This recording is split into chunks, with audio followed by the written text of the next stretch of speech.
27 मार्च 1977 की तारीख स्पेन में हुए दुनिया के सबसे भीषण विमान हादसे के लिए हमेशा याद की जाएगी। इस दिन टेनराइफ एयरपोर्ट के एक ही रनवे पर दो विमान आमने सामने आए और फिर उनमें हुई टक्कर ने सबकी रूह कंपा दी। इस हादसे में दोनों विमानों में सवार 583 लोगों की जान चली गई थी। आज भी जब इस हादसे की तस्वीरें सामने आती हैं तो लोगों की रूह कांप जाती है। चलिए आज आपको बताते हैं इस भीषण हादसे की कहानी। नमस्कार, मेरा नाम है रिया शर्मा और आप देख रहे हैं TV9 डिजिटल। दुनिया का सबसे भीषण विमान हादसा स्पेन में टेनराइफ द्वीप पर स्थित लॉस रोडियोस हवाई अड्डे के रनवे पर हुआ था।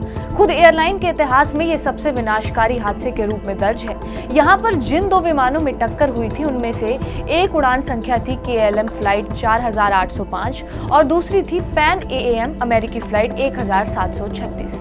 दोनों ही बोइंग 747 विमान थे। KLM फ्लाइट 4805 ने एम्स्टर्डम से अपनी यात्रा की शुरुआत की थी, वहीं पैन अमेरिकी फ्लाइट 1736 ने लॉस एंजलिस इंटरनेशनल एयरपोर्ट से उड़ान भरी थी। इन दोनों ही उड़ानों को स्पेन के ग्रान कैनेरिया एयरपोर्ट पर उतरना था। ये कैनरी आइलैंड पर स्थित है।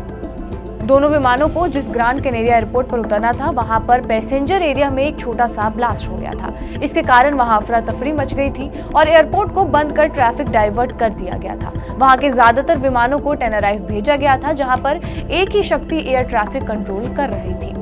उधर जैसे ही ग्रीन कैनेरिया का एयरपोर्ट उड़ानों के लिए खोला गया तो विमानों में जल्द से जल्द टेनराइफ से निकलने की होड़ सी मच गई थी। इसके बाद टेनराइफ एयरपोर्ट पर KLM का बोइंग 747 विमान पैन अमेरिकी विमान के ठीक आगे था। KLM का पायलट विमान को उड़ान भरने के लिए रनवे पर ला ही रहा था और जैसे ही वो रनवे पर आया अमेरिकी विमान भी पीछे पीछे बढ़ने लगा। दरअसल टेनराइफ एयरपोर्ट पर विमानों को पार्किंग से निकलने के बाद टेक ऑफ के लिए 180 डिग्री घूमना पड़ता था। ऐसे में अमेरिकी विमान को रनवे से बाहर आने के बाद KLM विमान को उड़ान भरने के लिए रास्ता देना था, लेकिन उसी वक्त एयरपोर्ट पर कोहरे की वजह से दोनों विमानों के पायलट को कुछ नहीं दिखा।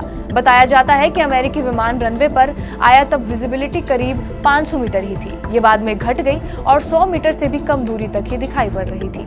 इसी बीच KLM बोइंग ने उड़ान भरने के लिए रनवे पर स्पीड बढ़ा दी, लेकिन तब तक पैन अमेरिकी विमान हटा ही नहीं था। हालांकि KLM बोइंग आते देख अमेरिकी विमान के पायलट ने रनवे से हटने की कोशिश की, पर तब तक काफी देर हो चुकी थी। विस्फोट के कारण पलक झपकते ही 583 लोगों की जान चली गई थी। अमेरिकी विमान में सवार 61 लोगों को किसी तरह से बचाया जा सका था। इस विमान हादसे की जांच में लगभग 70 एक्सपर्ट्स को लगाया गया था और जांच में पता चला था कि KLM के पायलट ने सोचा था कि उसे उड़ान भरने के लिए मंजूरी दे दी गई थी। वहीं टेनराइफ कंट्रोल टावर का कहना यह था कि KLM का विमान तो रनवे पर स्थिर ही था।